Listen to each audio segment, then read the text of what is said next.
Good evening, everyone. As most of you know, that me and my company works in Congo for last maybe 10 years.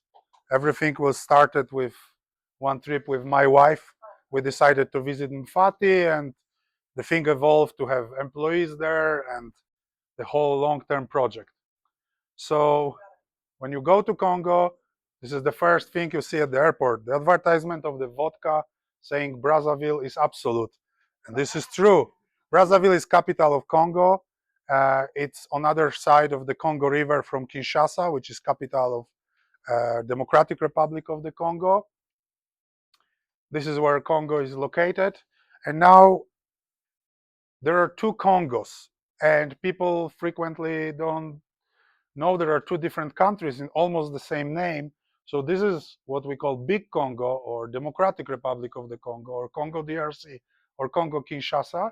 And this is Congo Brazzaville, where I work, which is the full name is Republic of the Congo. So we will be moving in this area marked here with the red dot. This is the map of the Republic of the Congo. All the northern part is covered by very thick rainforest. There is not many roads. The most interesting copper belt is exposed in only in that small area. On the two states, Buenza and Pool departments. What's important for some reasons, I will tell you soon why. Congo is a very interesting place, very bureaucratic. When you go there for longer, you have to register yourself and got this nice paper like that for staying longer than just a few days. And our travels, this is part of my luggage, which I take with me. I have whole equipment there. It's impossible to buy some more high-end quality tools there, so we ship everything or bring with us from Poland. This is one of the local, let's say, hardware stores on the streets of Congo Brazzaville, where we always do shopping. We always buy like 100 or 200 kilos of the newspapers. We are maybe the biggest buyer in the country for the old newspapers, as well as toilet paper. We buy huge quantities of them. There is one good road going through the country. This is the road going from Brazzaville to the coast, to the Pointe Noire. Pointe Noire is a industrial center of the Congo. There is big oil business there, and this road is joining these two bigger cities. So the cars which they use in Congo, they are mostly horrible. You see one of my cars with broken shield. This is traveling with local cars. It's always something is broken. You have to repair it. It's just everything is second hand or fifth hand or 20th hand. This is the mirror in one of the cars. There are some interesting stickers. Muammar Gaddafi. I have no idea why this guy got whole bike full of Muammar Gaddafi, but this is what you see in Congo streets. This is give you the idea about the hygienic part of the traveling. This is in French, saying modern toilet, water, toilet paper, 100 francs. And this is very direct advertisement. This is in Lutete town, next to the train station. One of the problems, it's kind of funny, kind of scary, are the partisans.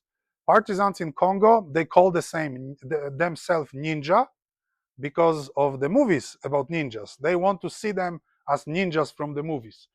And they are rebels who fight for the last 20 years or more.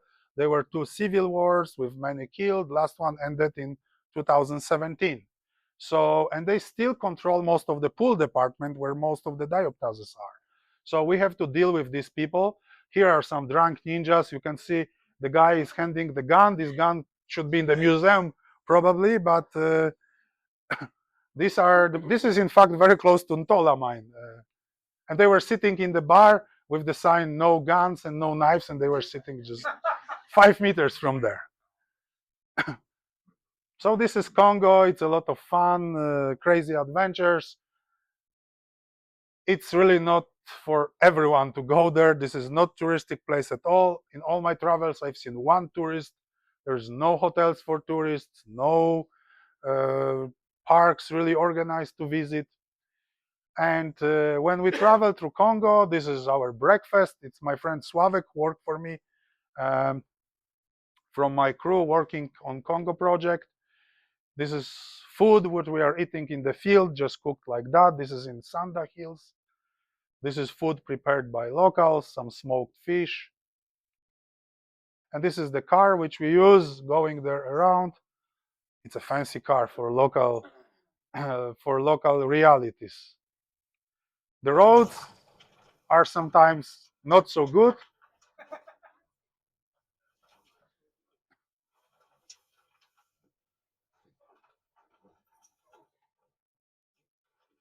Yeah, this is the road to Gotala workings. Some animals you can find in your hotel rooms. These are photos from my hotel rooms. It's not really hotel, some rooms in Lutete where you can sleep. These are big spiders, like maybe 10 centimeters, but they are not venomous. So a few words about, I will not say a lot about geology of Congo. If some of you would like to talk more about that, we can do later. Um, the most interesting part, as I told you, is this area in terms of minerals, which is beard from Neoproterozoic rocks, mostly metamorphic.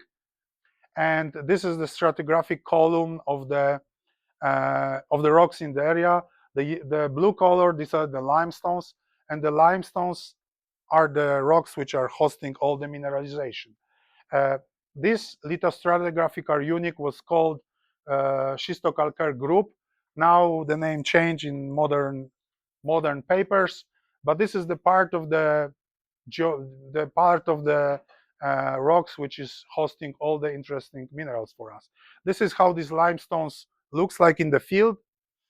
They are sometimes limestones, sometimes dolomites.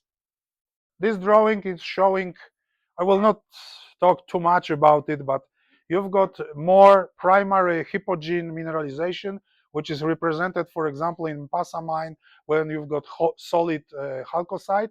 And most of the specimens bearing deposits, like here, you've got Gotala, Antola, but many others, are in the supergene deposits, which are hosted in this schistocalcare group, which is now called Lucala limestones. And this is the area between Reneville and Fati, about 100 kilometers. This is the border with other Congo. And all these dots, these are different types of small deposits hosting mostly copper, zinc, and lead. The most important in terms of specimens is area between Minduli and Fati, and we'll be mostly visiting tonight this area. But also Reneville is very important and known location for many decades.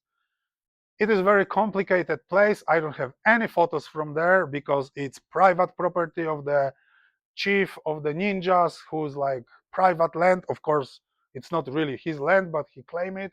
And you cannot take photos, you cannot use the drone. This is photo I took in secret. This is one of the meetings we've got with the chief of ninjas, Pastor Ntumi, the general of all of the rebels. So you see, we've got regular plastic chairs, and he got plastic chair with blue blanket because he's so important. So it's kind of funny, but also not funny to meet him in kind of destroyed buildings with all the armed people around. It was kind of stressful at the beginning, but he was quite nice guy. You can read about him in Wikipedia. Reneville, I don't have many photos from the field, but here are the specimens which are typical for Reneville. These are usually druzy dioptases with almost no other minerals. It's the only typical other co-occurring mineral is chrysocolla. Here you can see these are typical Reneville pieces. Sometimes you've got calcite. Here you can see some calcite crystals on the dioptase. And this is the material known for the longest. I think in 60s already there was some material from Reneville on the market. This is quite big crystal, maybe 4 centimeter, growing on the chrysocolla. This is very typical for Reneville. No other location in Congo produced such association. This is a large piece, maybe 25 centimeters. And this is one of the cool pieces. I call it question mark, which we brought to the market. It changed hands many times. I don't know in which collection is now, but it was very cool shape.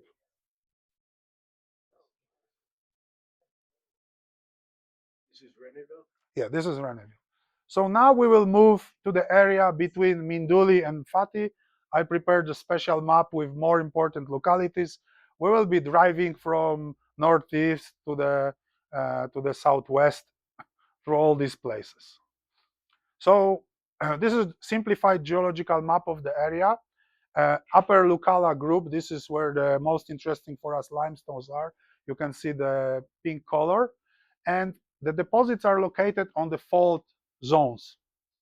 This is, you have to have the limestones and the faults, and then some of the places got enrichment in copper and zinc.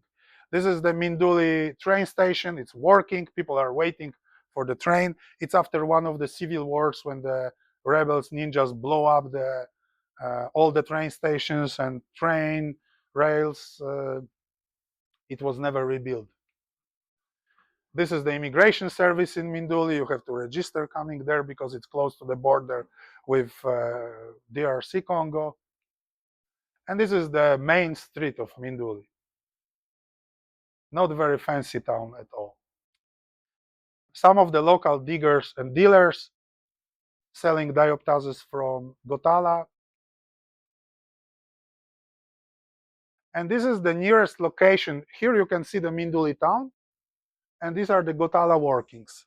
Gotala is the area which was worked many years ago for industrial purposes. Dimitrius Paul, some of you maybe know him, made a research here in 90s for the silver content, which is very high. This is one of the reasons why we have the silver specimens from Gotala. And in the last maybe 5 years, there is a lot of artisanal working, mostly controlled by ninjas, and the production of the specimens from that area started. This is one of the streams where they work in the alluvial work for the, mostly they work, of course, for ore, and the specimens are byproduct of this activity. Here was located all French shaft, and even from the drone photo, you can see dioptase. You can see green here, this is dioptase on the limestones. And this is how the workings looks like there. It's all made by hand.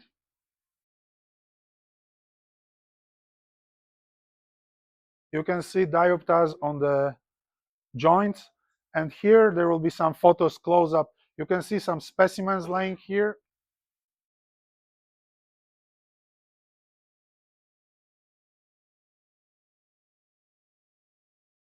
And this guy is working in the area where was a lot of pockets. Here you can see in situ dioptase pocket with some calcites and quartz. This is very typical for Gotala. There's a lot of calcite and also quite a lot of quartz and other minerals. There are some freshly collected specimens.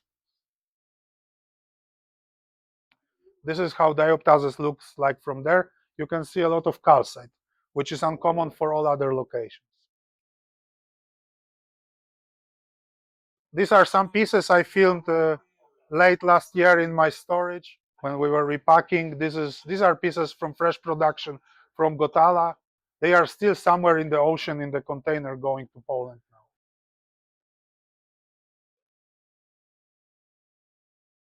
And also there is quite a lot of quartzes there. Some pieces very cute. This is, I think, Laszlo Kupi photo. These are included dioptases in quartz. Small piece, maybe 2 centimeters. There are also some copper minerals like planchyite. You can see malachite. There are also primary malachites known from this area. And what's the most interesting, probably you can see in this pocket, there are silver crystals. So all this is calcite, dioptase, and silver crystals.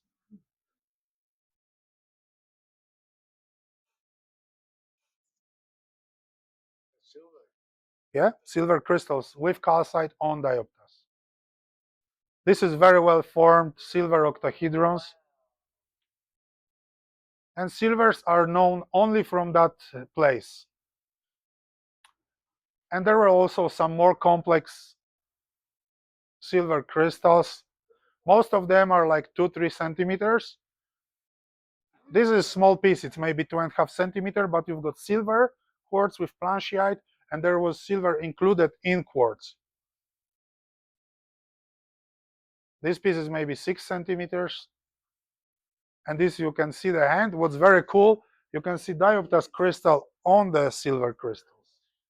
This is very unique and occurs only in that location. Was that etched out? Yeah, this was etched from calcite. But some of the silvers, they occur in the pockets. This one we were etching from the calcite. This is the close-up photo of the dioptase on silver. And this is probably the best silver, unfortunately without dioptase, but very cool herringbone. How are those, like, really clean or just kind of? This was etched from calcite. Oh, that's It was embedded in calcite.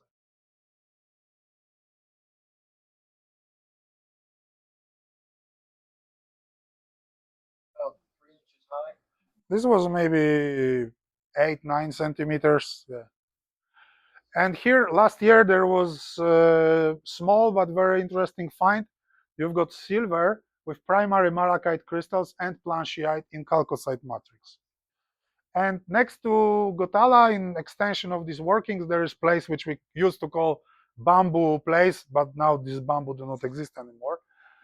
Small workings which produced the libetenites on dioptase and malachite, the only libetenite occurrence in Republic of the Congo. And these are libetenites with malachite from there. So all this is Minduli area, very close to the town itself. Now we will go Ntola. This is the drone photo showing, this is the road to the old tunnel, French tunnel, which was mined later by Chinese. And maybe 8 years ago, there was a big production from that tunnel. This is the mining camp, not very professional. There is nice, like, small jungle around the mine entrance. The tunnel.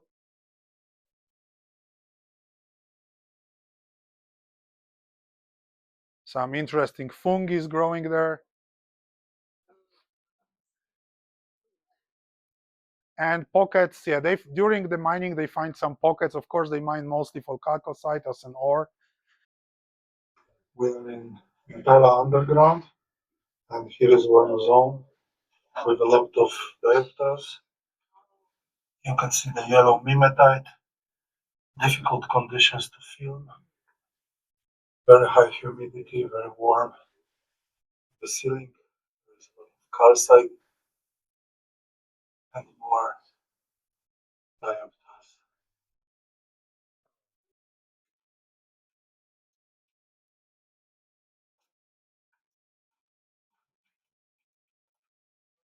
These bags are full of ore. You can see the bread ready for transfer. Filled with flakes.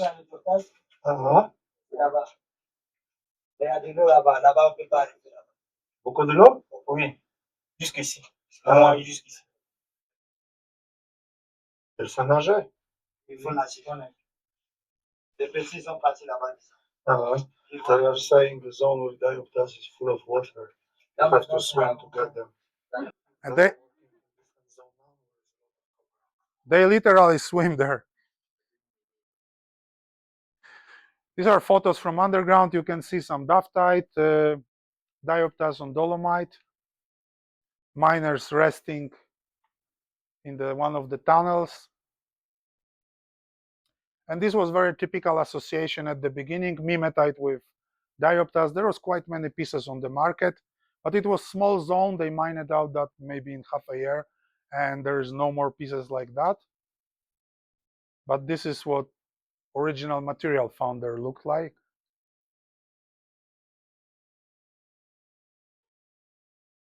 The white is dolomite.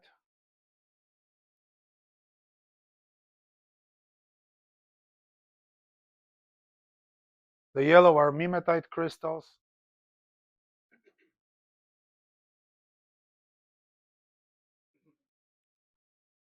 And this is recent production. When I was there last time in November or October, This is the photo from that time. They found again similar zone. So maybe in the future they will find more. But also what was very typical for Ntola is association with motramite, duftite. Many of these pieces reminds like Tsumeb mineralization. And also these casts. I'm sure many of you saw this at the shows. There was quite large production of the casts after probably Shatukite or maybe Chrysocolla, who knows. This one also got some mimetite. This piece is maybe 7 centimeters. Another cast. And now we were inside of this tunnel. Then maybe 5 or 6 years ago, this photo was taken. And look at this area. Then I took another photo another 2 years later. And you can see all the surfacial workings which showed up. And this area also yielded very interesting specimens. This is how the area looks like now.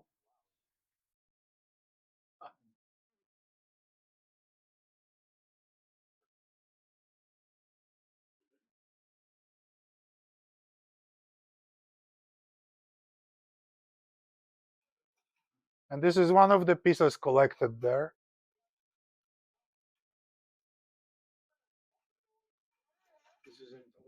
This is Ntola workings outside of the tunnel.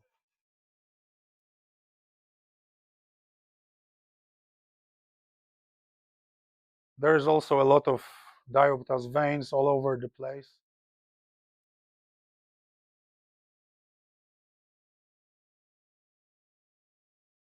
This is the ore, which what they sell mostly to Chinese buyers there. And this was very typical for that place. There was quite a lot of quartz with big crystals, included dioptase, but also some very good planchiites and also shatukites, which were first time in our analysis we got. This is a shatukite.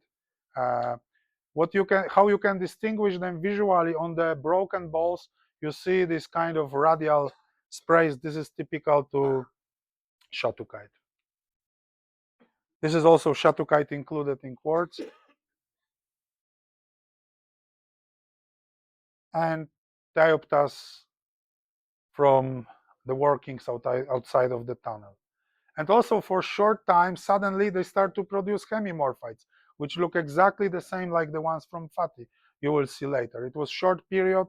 And also in these hemimorphites, there was small group of specimens with Vechellierite. So this was second location already for that mineral. So now we will move to Mpasa.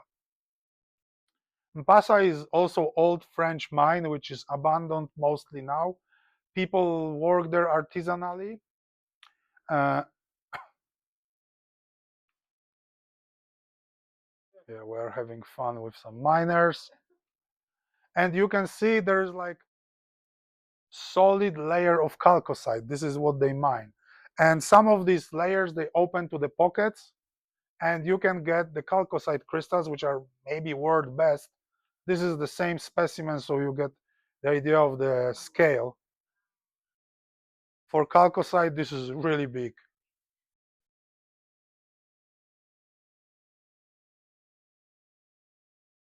For some period, this mine produced also some really nice crystals.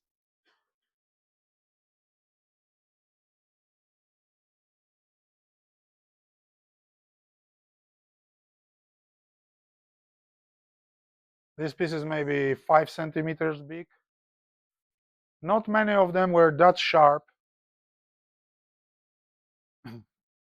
The peak of the production of the specimens was maybe 4 or 5 years ago. This is one of the better crystals we got.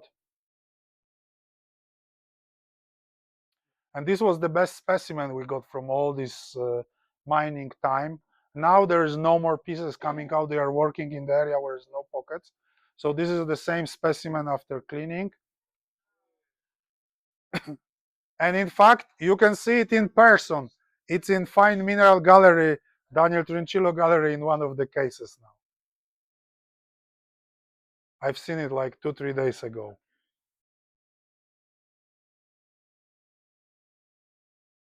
So for chalcocite, it was really good. Now we will move more to the west, to the Kimbedi area, Sanda, Pimbi, and Pits. These are the Sanda Hills. This is like the area looks like. And if you look carefully on this photo, you will see many small workings all over the place. This place was mined for last 50 or 60 years, mostly for copper, but also it was a source of some really fine specimens. Unfortunately, the pockets are small, the production of the pieces is not big, but the quality of the pieces is some of the best of the Congo. This is one of the French tunnels, which was reopened by Lebanese working for copper a few years ago. This is us visiting underground there. You can see dioptase calcite veins in the limestones. And what was really unusual there were big pods of planchyite with cuprite. This in the center you can see some cuprite, and all the rest is planchyite. And Sanda is type locality for the planchyite, described in 20s by Lacroix, if I well remember. This is one of the local ninjas working for us for dioptases.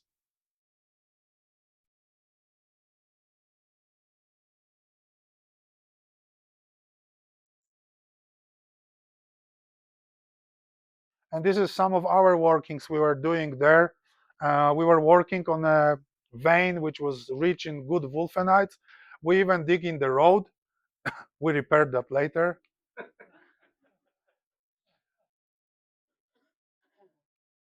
So yeah, we were trying to recover some of the really, really good wulfenites which can be found there.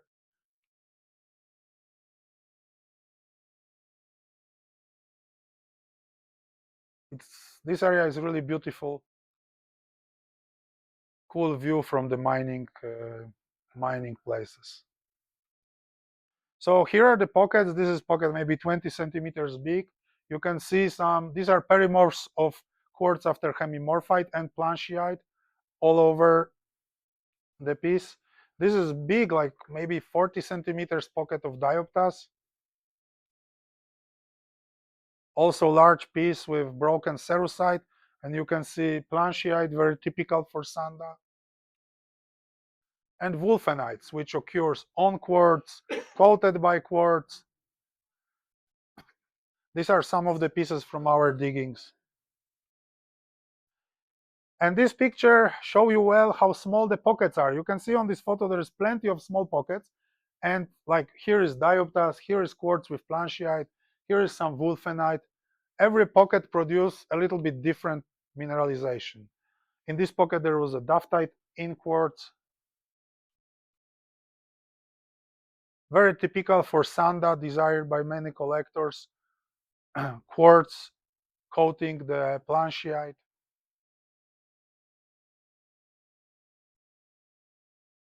This is also from the Sanda Hills, from Mindu, place called Mindu.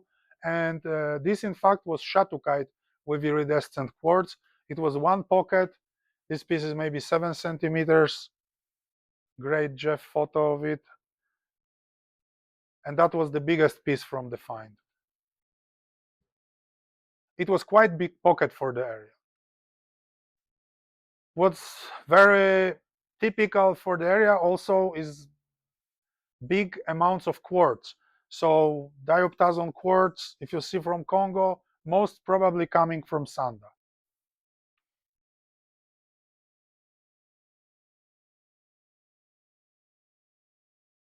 Typical association for Sanda quartz, coating the dioptase or dioptase growing on the quartz. So I filmed that in Sanda, and this is the same piece after cleaning in lab, removing quartz. Sometimes they've got incredible luster, and Sanda also produce completely gem dioptase crystals. We did some cut stones from them. They're completely clean. This is one of the better pieces we self-collected during our projects there. This is maybe 3.5 centimeter long crystal. Also, you see planchyite in quartz.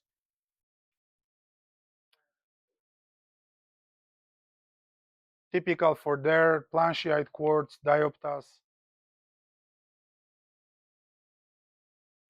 Unfortunately, due to the problems with ninjas, army, and all kind of other forces, it's very difficult to work there. As soon as we show up there with some equipment, we have to pay everyone for everything.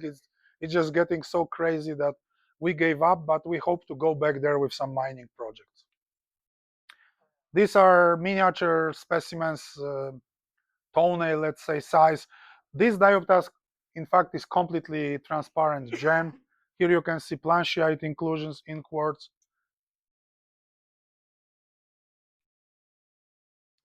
This is one of the pieces I have in the next shipment going to Poland now.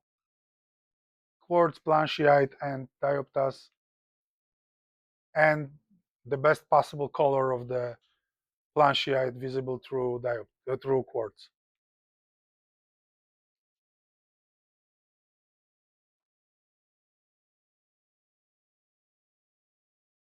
As I said, there are also very good wulfenite crystals. I don't have photos of the gem ones, I think, but we found some pockets where wulfenite is together with dioptas, and this is my dream in the future to find the good wulfenites can reach up to 4 centimeters, and dioptases can be like 3-4 centimeters.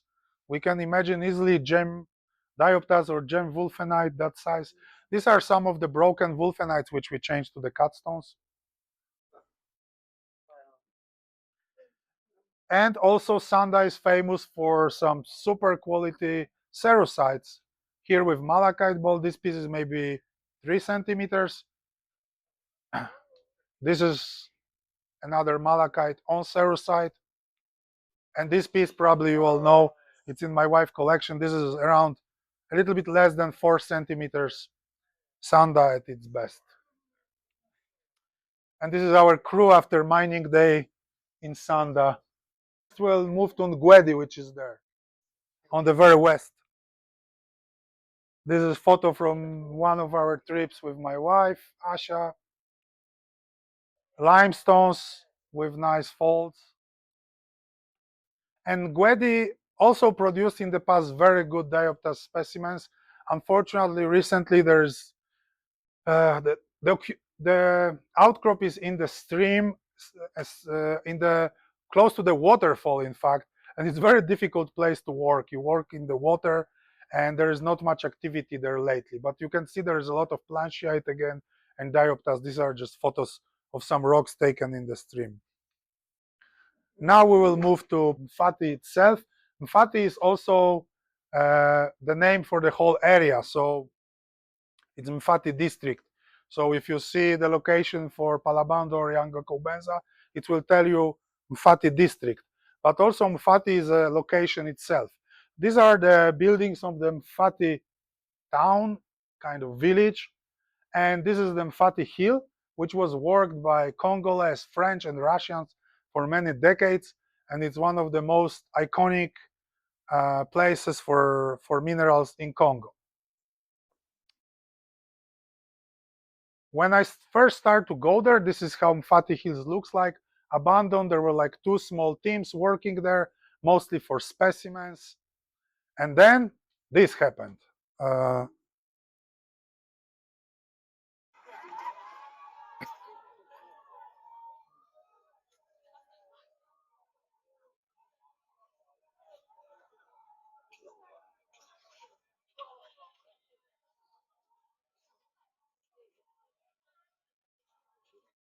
So I call it zinc fever.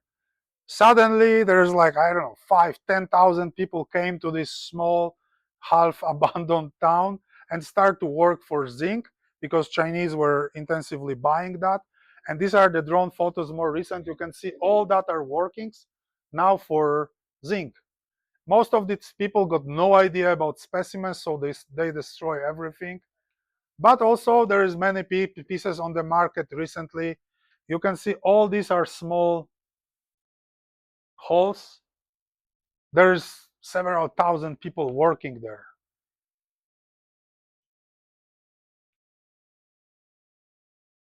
These are some of the mining we were doing there with my team.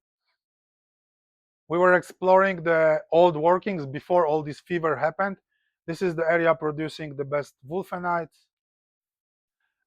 You can see this is cerussite in situ in the quarry wall.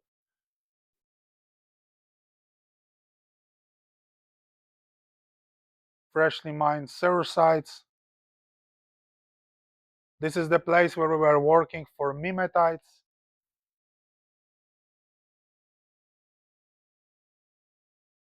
This is the close-up of some of the mimetites. The biggest crystals can reach almost 1 centimeter, but usually they are not so pretty. But there is pretty mimetite forming cast after cerussite. So you can see here is partly dissolved cerussite, which originally was much bigger twin, which was coated by mimetite and hemimorphite. Then the cerussite was dissolved. Another example of the same phenomena. This piece is maybe 4 centimeters. This one was maybe 7 centimeters. So these are casts of mimetite after cerussite. Mfati produce also really wide spectrum of minerals. What you see here is bluish hemimorphite growing on mimetite. Here is bluish hemimorphite also on mimetite. Just hemimorphite. And these things, they show up and disappear. These are small zones, maybe half a meter, 1 meter, 2 meters, sometimes producing big quantity of specimens for short time, and then it's gone and the new style of specimens show up. This is also hemimorphite from Fati. As you can see, big crystals, quite good color. And this is type of hemimorphite. I call it grape hemimorphite, similar to grape amethyst from Indonesia, which for maybe half a year, they produced thousands of specimens, and then the zone completely was gone. But it was very nice. The color was very intense. Typical for Mfati, you can see the matrix is kind of Gosan, falling apart easily. It's quite easy to distinguish this matrix from other places. So these are the grape hemimorphites. Sometimes there were sprinkles of the cerussite on them.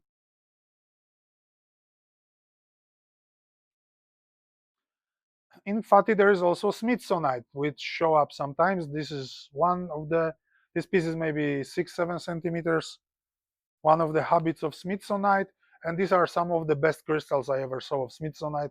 This piece is maybe 3 centimeters big. And here is very typical thing for Mfati. These are pseudomorphs or partial pseudomorphs of phosphohediphain after cerussite. On this piece, you can also see quartz and wulfenite. Specimen is maybe 6 centimeters big. This is more beautiful example of the phosphohediphain growing on partly dissolved cerussite. Pseudomorph of phosphohediphain after cerussite.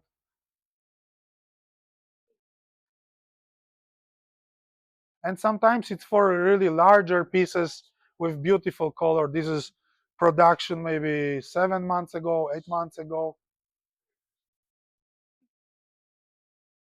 There were even bigger pieces than that. You will maybe see them in my booth in Denver. And Fati produce also very good quality wulfenites, but what's interesting, some of them are naturally dissolved like that, rounded, but also they are sharp crystals. This one is maybe 4 centimeters big, quite large, and very classic for their wulfenites overgrown by quartz. These are pieces coming from the find in 60s. But this piece was collected last year, and this is my hand. It's a piece which we bought from the miners last year. You can see it's quite large.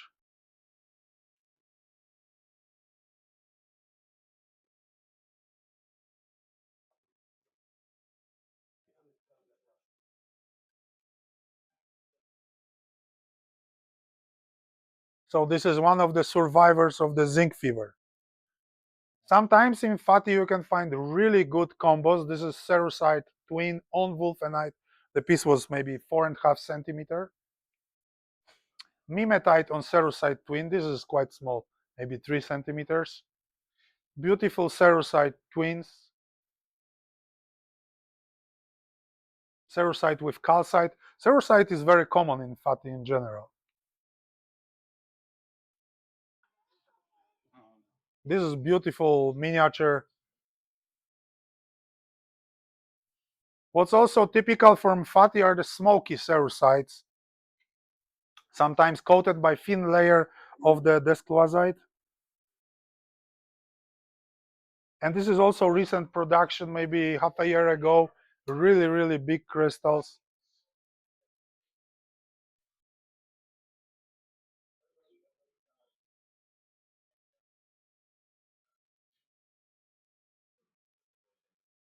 This is the video I did of the pocket. It was collected maybe 2 years ago. There was a lot of cerussite, including this beautiful twin, luckily undamaged. This is one of the pieces from that lot, and this is the twin.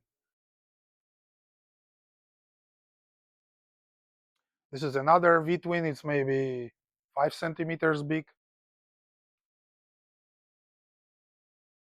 And this is huge cerussite. I have it in my room, in fact, with mimetite and hemimorphite, freshly after it was mined. It weighed like 8 kilo or 9 kilo.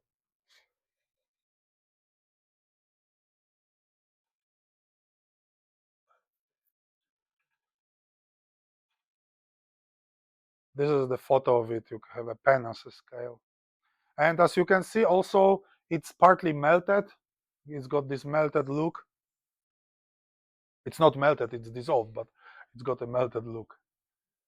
One of the big twins from there. So there's a wide spectrum of varieties of cerussites coming from fatty. This is from the production about a year ago.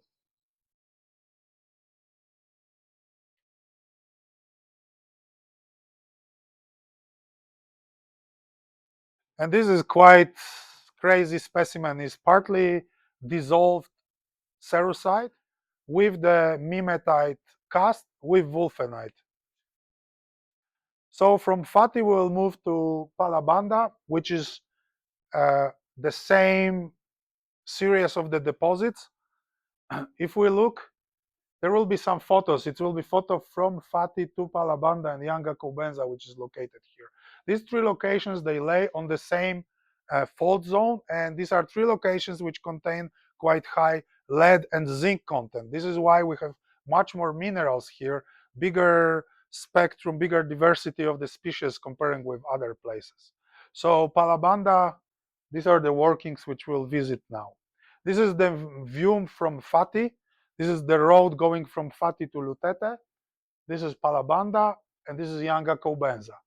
These places were completely abandoned till maybe 2020 or 2019, when Chinese company bought the area and they start big-scale mining. In Palabanda, they did only small research mining, but it's yielded some really good specimens. And then they opened the big quarry Yanga Cobenza, which we'll visit next. This is the aerial view of the, here you can see Palabanda workings. There is Yanga Cobenza and the big flotation pond and whole mining buildings which show up in very short time. This is the drone photo of the Palabanda quarry, which is abandoned. Only local people work there. Sometimes security kick them out, sometimes not. These are 2 places which produce nice specimens, malachites with cerussite and vacheliite on hemimorphite. These are some of the workings there. In situ pockets with blue hemimorphite. Many of you who visited my room, you've seen these striking blue hemimorphites. This is from where they come from. Here you can see in situ some vacheliite, hemimorphite, and kipushite. Brexia with vacheliite and hemimorphite, fragments of the breccia there. And in the first place, which I showed you, the green star, produced this type of cool cerussite twin snowflakes placed on the velvet malachite. Very fragile specimens, but some of them are really cool. There is no more people digging there, but in the period maybe 4 years ago, 5 years ago, there was quite a big production of these specimens. Unfortunately, most of them, they were damaged already after they were recovered. As you can see, it's very fragile. And most of these people who are digging there, they've got no idea how to do that with fragile specimens. But very beautiful material. This is one of the crews which worked for me. They were digging hemimorphite area. And these hemimorphites got the most crazy blue color you can imagine. I don't know how you see. It's not so bad on the screen. These are some of the pieces from last year, about a year ago production. And this is under electron microscope, the hemimorphite crystals. We run a lot of analysis of this material. This is how we know what we are finding there. When we found a zone with Vacheliite there, this is Vacheliite, there was also a bunch of other associated species which we, for the first time, analyzed and described for Congo. For example, this, like bluish dust, this is kipushite. All this is kipushite. This is Vacheliite crystals and hemimorphite. Here is electron microscope photo of kipushite. The good Vacheliite crystals, unfortunately, were rare, sharp, like this one, pseudo-octahedral shape. Most of the Vacheliite was formed as complex, skeletal, flattened crystals, but they were growing on very attractive, intensive blue matrix. This is probably the best pieces found in terms of crystals, like sharp, well-formed, defined crystals.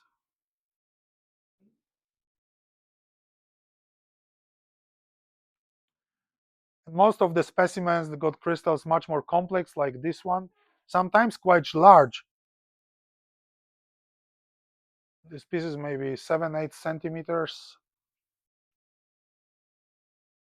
Another example from the same find. Till no long time ago, Vacheliite was really a rare species. It was known mostly from Montana, and then suddenly in the same year it was discovered in Congo and China. Another piece from that find in Palabanda, Vacheliite with hemimorphite. So Americans say Vazeliite, but this is not correct. Then it's named after Hungarian mineralogist Vechel. This is why it should be Vacheliite. This is one of the best pieces from the first zone discovered there. Here is the video of it. It was large and really rich in Vacheliite. This discovery was maybe 5-6 years ago.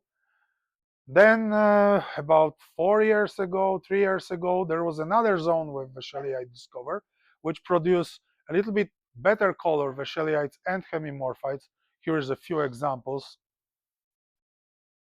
All this is coming from this small quarry in Palabanda. Here you can see large complex Vacheliite crystals on zincolibethenite, another quite rare mineral. Here you can see this is zincolibethenite with hemimorphite, and this is close-up photo of zincolibethenite typical spheroidal aggregates. Here, this is zincolibethenite with hemimorphite. This is electron microscope photos and zincolibethenite crystals.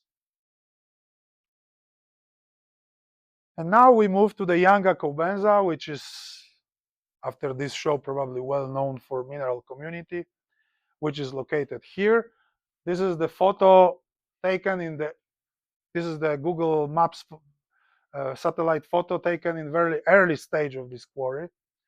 Here is comparison. This is like 2015, I think, or 16. It was like that till 2017, and then you got a photo like 3 years later. You've got big flotation pond, big quarry, big zinc smelter, not smelter, but factory, let's say. All this showed up in 2-3 years period. It's a big Chinese company who put also houses for workers, and you can here, if you look here, this is their own agriculture they run for their workers. So this is last year view for Yanga Kobenza. Here you see the flotation pond and all the buildings of the mine. This is really large operation. Now the pit is close to 2 kilometers long. The ore is very rich in zinc, lead, copper. The main ore minerals are smithsonite and hemimorphite, which they occur together, and there was a term used, calamine. I don't know if are you familiar with that, but it's a good term describe, because in the field you cannot distinguish those two. It's a main order, calamine. Here you see some pockets in situ with blue smithsonite. This is rosacite. This is zone with malachite. And this place produced in last, I don't know, 10 years, 8 years, really important groups of specimens. So first of all, it was smithsonite, which is very abundant there. This is the first group of good smithsonites we got. It was maybe 7 years ago. As you see, the colors vary from blue to greenish. It's associated with aurihalcite, same like Kelly mine. This is the same colorant. In Kelly mine, also aurihalcite give the blue color, and some of these pieces are really reminiscent to Kelly. Here, smithsonites grow, or on aurihalcite, there is some rosacite associated. This piece is maybe 9 centimeters. This is close up, maybe field of view is 3-4 centimeters. White smithsonite growing on aurihalcite. These are smithsonites growing on rosacite, and this is the earlier stage smithsonite, white one. Sometimes between the layers of the smithsonite, you've got azurite, which gives this weird color. Here is hemimorphite on smithsonite. This is maybe 6 centimeter big piece. Cool smithsonite from my wife collection, not big. Sometimes the color is the best blue you can imagine. This piece is maybe 8 centimeters. This one maybe 12 centimeters. And this maybe 8. Few years ago, maybe 5 years ago, there was a small pocket found. You see content like vast majority of the pocket, but this was the best quality smithsonite ever found there. Really beautiful wet luster, incredible color. I'm hoping for more in the future. This one is maybe 3.5 centimeter big. About 3 years ago, there was a big find of this type of botryoidal smithsonites, which at the beginning I didn't know what to do with it, but then I found the idea, maybe try to cut it. And it became really great material for carving, slabs, slices. The smithsonite got incredible deep blue color. It's translucent and associated with malachite, aurihalcite, and some other minerals. And some of the pieces gives really great patterns.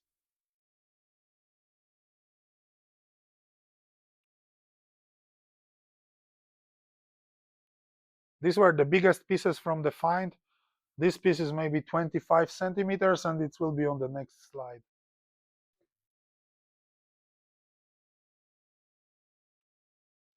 Beside of smithsonite, there's quite a lot of cerussite and malachite. This piece is maybe 7-8 centimeters big. And a few years ago, azurite started to show up in this location. First, there was a find of azurite growing. This is smithsonite layer on the matrix, then azurite, then rosacite. Here you see smithsonite and cerussite. And then about 2 years ago, there was a find of very sparkly small crystals of azurite with cerussite snowflakes.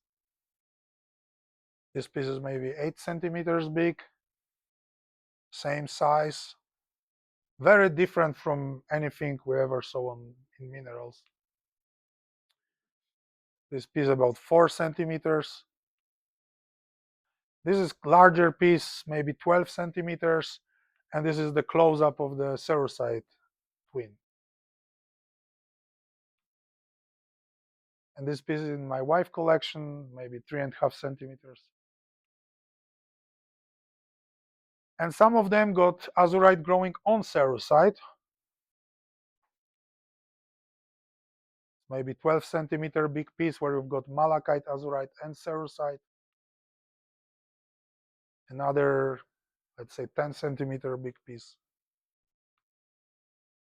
And from some small pockets from Yanga Cobenza, there are some, this piece like that, there was only one I ever saw. This is azurite ball on smithsonite. The ball is maybe 1 centimeter big. And this is close-up photo. This is field of view, maybe 3 centimeters. But it was incredible paragenesis. You've got malachite, pyromorphite, azurite, and there was cerussite growing on the other side of the piece.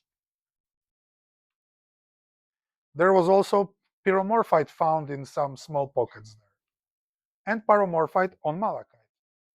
This is like 4 centimeters.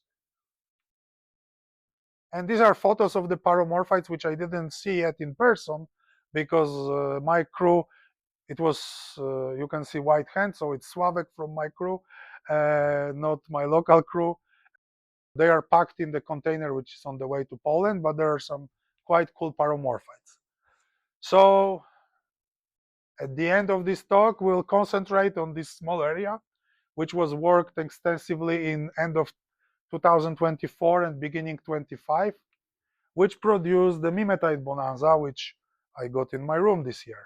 As you can see, this is photo showing small part of this mimetite find. First thing you can see here is big diversity of the colors of the specimens, which is very unusual for mimetite because usually the mimetite locations, they produce all the specimens similar, like pink tuling or the Thai ones. Here it was really big diversity. Because the mine is a big operational mine where they blast, use big machines, all the bigger pieces were damaged and need some heavy trimming. Here are a few photos of the pieces, how we got them before they were worked in our laboratory. Here is one of the few really good pieces of mimetite with Phillips bornite. We'll go back to this later. And this is the same piece after trimming of the broken parts. Here is another of the really good pieces. Unfortunately, it was damaged in the center. So we made a trimming plan. And here are the ready pieces from it.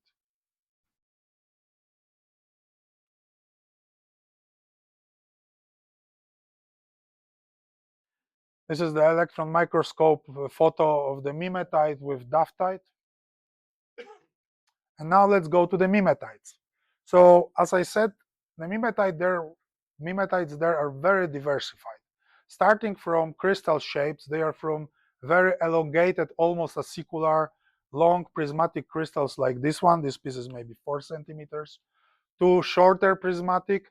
These are completely gem crystals. You can see matrix through it. It's about 3 centimeter big specimen now in my wife's collection. Another type of prismatic crystals, shorter prismatic crystals here in Phillips bornite. This piece maybe 5 centimeters. This was really unique, only one like that, complete floater mimetite crystal, blocky we can say.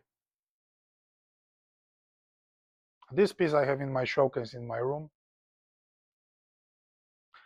2 completely tabular crystals like that one, which were mostly yellow or orangish, and you can see associated with some green spots.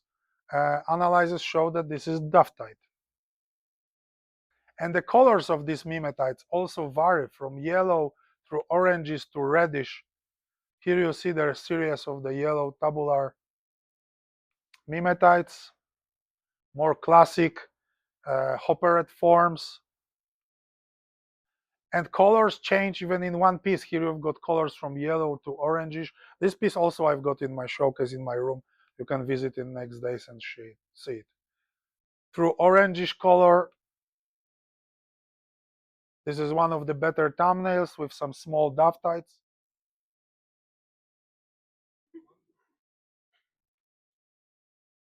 And this is maybe the best piece from the find. It's in my collection now. This is hand size. It do not look much on the photo, but in person is really impressive. But you can see the color is orange. Also, the forms of the crystals, there was wide variety of the growth types. So you can see here you've got hoppered crystals with scepters of the mimetite second generation with some cerussite snowflakes. These crystals are maybe 1 centimeter big. There are curved crystals like these ones, but also there is this very unusual for mimetite growth, which is type of skeletal growth, almost dendroidal, very flat, growing around the main crystals. But also we can find the phantoms in mimetite crystals. Where else you can see the phantoms in mimetite crystals? Some of the very gem ones got distinctive phantoms. These crystals are maybe, this one I think maybe 1 centimeter. So for collectors, 2 types of mimetites from this find are most prized. First one are the gem mimetites. There was very few pieces with gem mimetites, but they can compete with the tsumeb ones. There was again several styles of them. This was the best piece of the yellow prismatic crystals with here with the cerussite twin. There's a video of this piece. Not big, but really great quality. They reminds a little bit the gem pocket in tsumeb. Better color, but smaller crystals than the best ones from tsumeb. But there are also gemmy crystals, more tabular shape.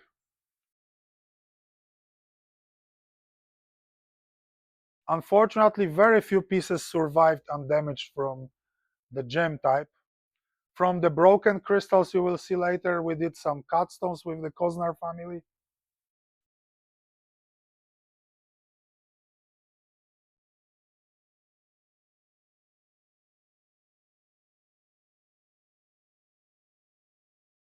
This is probably the best in terms of quality piece with gem crystals. You can see it also in my room. This crystal is maybe 1 centimeter, and you see second generation mimetite growing like flat skeletal growth, and here is duftite. The color is like crazy orange. Close up of the same specimen. As you can see, most of the crystals are very simple, just prism and pinacoid, but some of them got also developed pyramid faces. And this is one of the cut stones done by Will Koznar.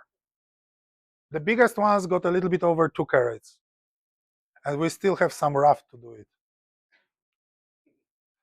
Another type prized for the collectors is the signature association known only from this find, the deep blue Phillips bornite with mimetite. At the beginning we thought this is hemimorphite because in Palabanda, which is nearby, you've seen the crazy blue hemimorphites. But then with my friend Gregory from my crew, we were looking carefully, and then we realized it's probably something different, so we ran analyses, and it became clear that this is Phillips bornite. Phillips bornite is known from other locations in association with mimetite, but usually is grayish dust, micro. It's known from tsumeb. For the first time, it's in really attractive visual specimens. So what I'm showing here, are the best specimens with Phillips bornite. The good ones were very few, altogether maybe 10 pieces, 15 pieces. From small, this is already a large size. But this color combination, I don't know if there are any other pieces in mineral world which got these crazy yellow blue colors.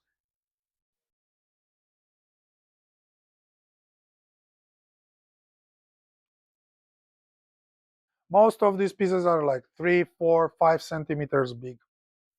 Unfortunately, bigger pieces were heavily damaged, and we have to trim them to smaller specimens.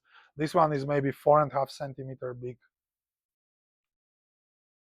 This one Asha kept in her collection, is not big. It's maybe 3.5, 4 centimeters big, but the best color combination of all of them. And here is the one I've kept. This is the biggest one which survived undamaged.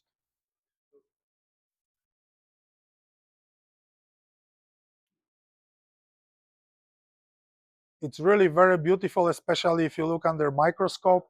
Some next close-up photos will show you how beautiful this combination is. Some of these Phillips bornites got this jammy look, like translucent.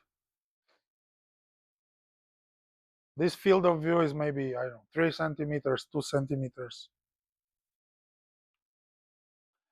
And these are some of the world best Phillips bornite specimens. This one is still in my case. You can see it in person.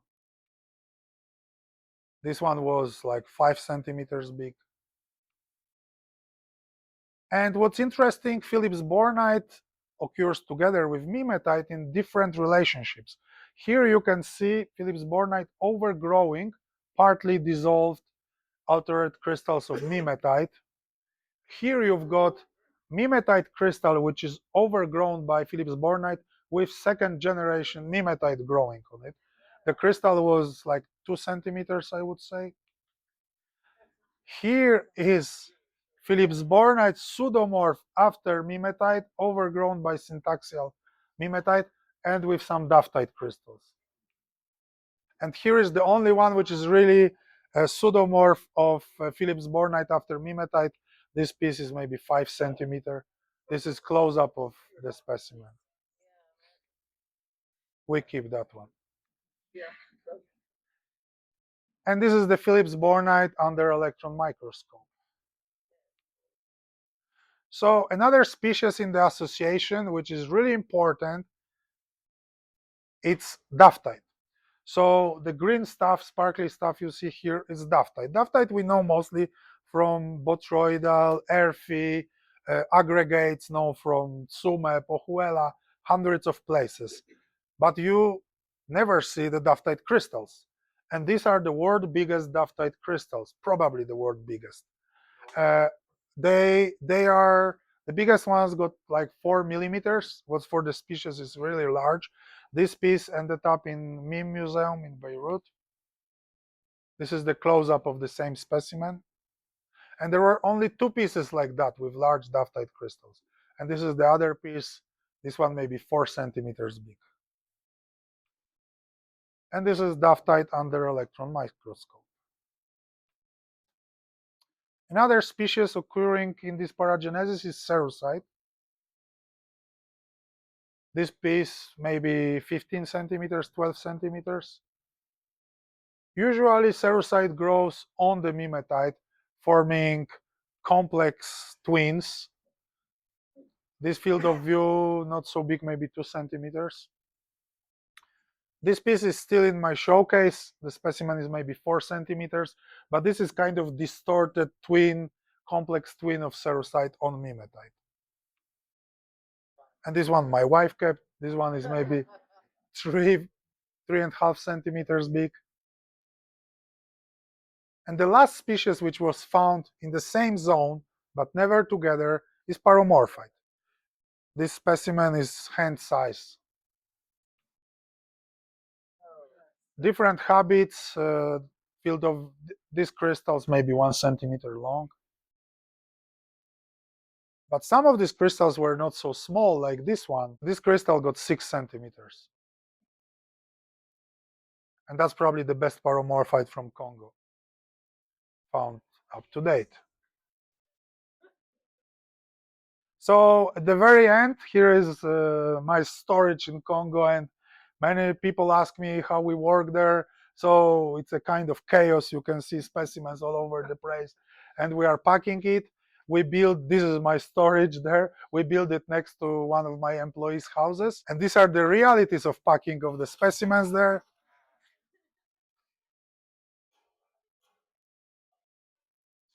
For most of the year, we acquire the material, we pack it, and then ship it to Poland by sea container. And then we got one shipment is about 300 to 400 boxes like that. It's take us a long time to unpack it and sort it. So this is why we reveal the specimens from 2 years ago find as a new find, because this is how long the process takes. So thank you very much.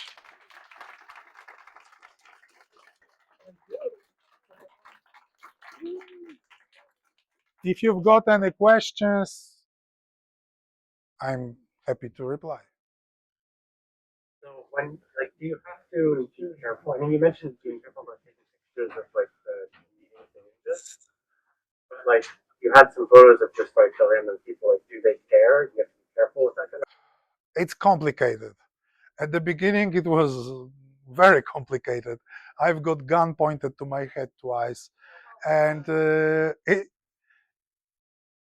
now it's okay. The ninjas are digging for me. I know their chief, so we are friends. It's all good. But at the beginning, it was not so fun. And the problem is, there is no tourists, no white people. So when they see someone white going there with some machines working in the mountains, everyone thinks, oh, diamonds, gold, I don't know, something. When you tell them you dig for diopters, like, no, there have to be something more than that. So every time we try to do some diggings, we attract so much attention that it's end up in their serious troubles with all kind of police, ninjas, everyone. So yeah, we stopped doing some digging by us now for now, but we hope to go back to some places.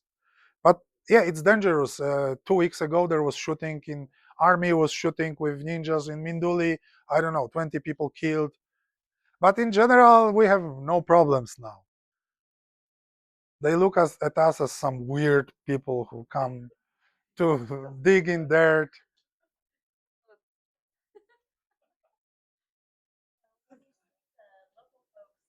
Setting up and selling, it looked like on the street, their audience. They are not selling on the street. It's like we are coming and we've got people contracted. And because I don't know if any of you travel to such places, it's always a lot of time. When you come to someone, yes, hello, this is my wife, these are my kids, do you want to drink something? It's take forever. And they there start to unpack the specimens. And there is 500 pieces. So we try to organize that when we come, everything is open. So we don't lose too much time. This is why it may look like mineral market. There is not much buyers there. There are people from Mali. In fact, the Malians are the biggest buyers there. This is why when you go to some shows, you see dealers selling malachite, prenites from Mali, and dioptas from Congo. Okay, thank you very much.